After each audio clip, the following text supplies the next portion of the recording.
Olá, eu sou Luiz Silva, uma pessoa afro-indígena em Retomada Potiguara. Estou aqui gravando o meu relato, pois estou a caminho, né? Na verdade, quando vocês estão vendo isso, já estou em Brasília para o acampamento Terra Livre. Estou indo para lá com um coletivo de estudantes indígenas do UFRJ, também como parte do meu estudo, né, em educação e em saberes indígenas na educação. Então é um momento muito importante para mim, né? A segunda vez que eu vou na TL, mas sempre é um momento muito importante e inovador, né? E também não queria deixar de trazer o meu relato, então propus de gravar esse vídeo brevemente, né? Mostrando um pouco de como foi o encontro que eu fiz a partir da experiência, né, proposta. Eu sou professor da Faculdade Angel Viana. Lá existem 2 graduações em dança, uma licenciatura e um bacharelado. Eu dou aula para ambas as graduações, trazendo uma disciplina que propõe um pensamento contemporâneo a partir de saberes afro-referenciados, né, que trazem o território e reflexões sobre o urbano para dentro do corpo, para dentro da dança que a gente produz na universidade, né? Então, desde a minha retomada, eu tenho investido muito em me aproximar cada vez mais de ferramentas que trazem os saberes afropindorâmicos, né, para dentro da educação. Então, tem sido muito importante esses encontros e creio que vão continuar sendo. Bom, a atividade que eu propus, na verdade, ela foi dividida, felizmente, em 2 etapas, né? Em 2 encontros diferentes. É muito importante para a gente da dança entender de onde partem os saberes do corpo, né? E como que a gente é influenciado sobre tantas coisas, e uma delas é o território, né? Então, os nossos territórios, eles conduzem muitas informações e potências que são expressadas no corpo quando a gente vai tanto para a educação ou quanto para a criação artística, né? Pensando a dança e as artes cênicas de uma maneira geral.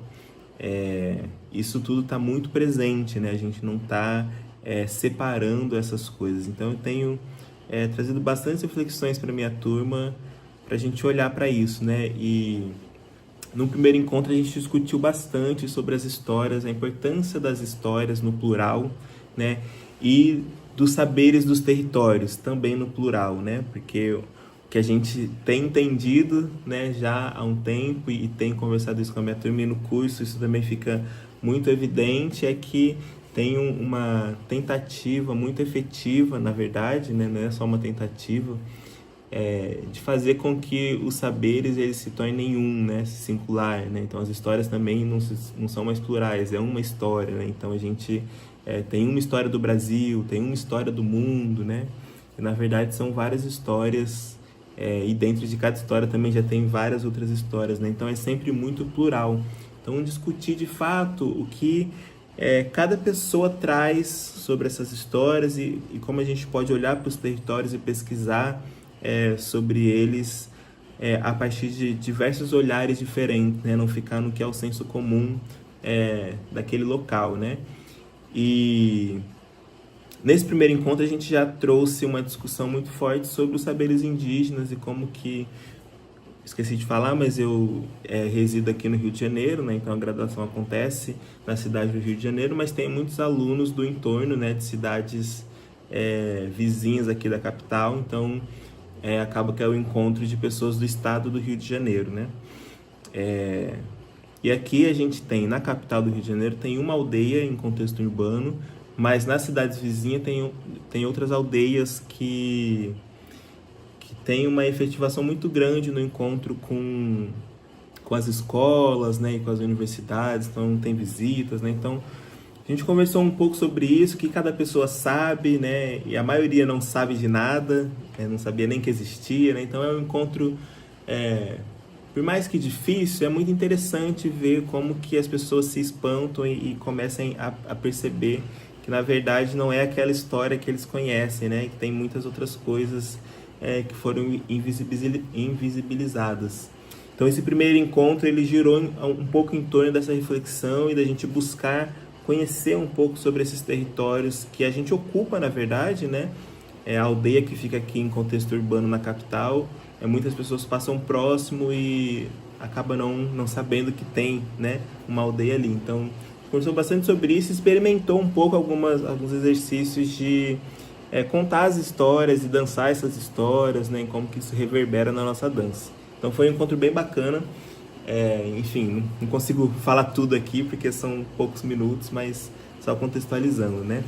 E aí, infelizmente, no segundo encontro, eu fiquei com muita vontade, né, de trazer um convidado, embora eu já tinha uma proposta, mas achei que seria muito interessante ter uma pessoa da aldeia que é aqui em contexto urbano, que é a Aldeia Maracanã, que eu também faço parte, acompanho muito de perto, né? Então convidei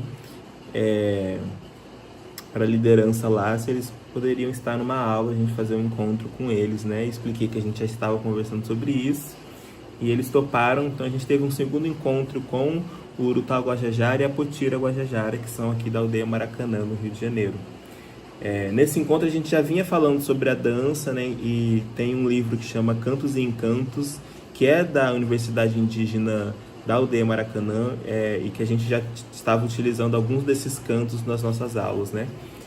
E um desses cantos chama Zui, né? Que é sapo.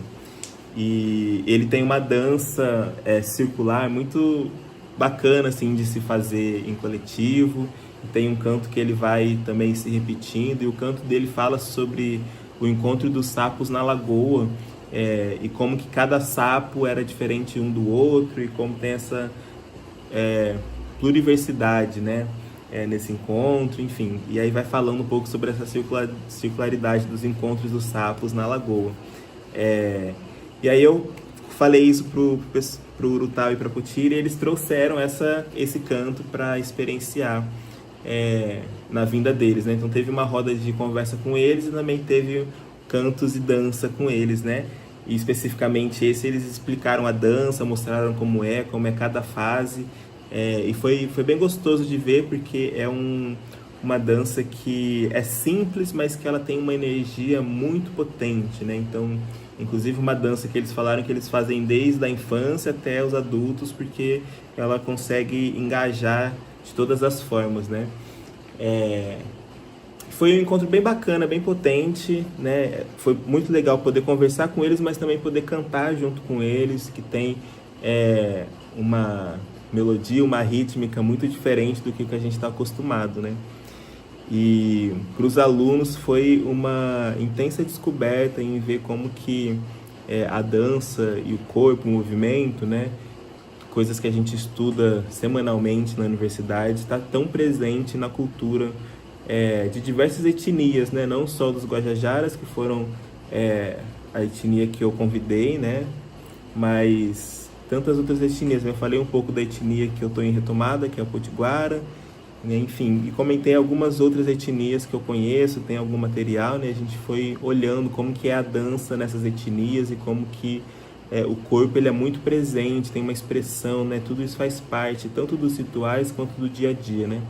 Então foi muito importante ver como essa percepção modificou a leitura que os estudantes têm sobre os saberes, né? Que os indígenas vêm carregando ao longo desses séculos todos, né?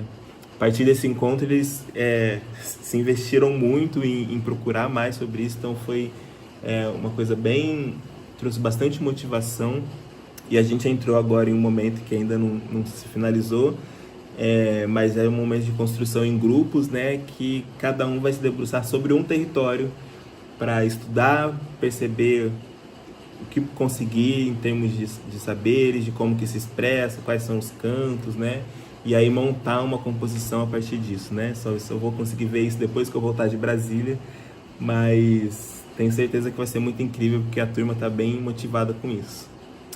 Então, acho que é isso. Esses foram os 2 encontros que eu propus, né? Na verdade eram só, mas que se desdobrou em 2, e que foi muito rico ser dessa forma. E que tem trazido ainda muitas reverberações desde que aconteceu. Foi agora em março, né? e tem sido ainda muito instigante para a turma. Obrigado, gente.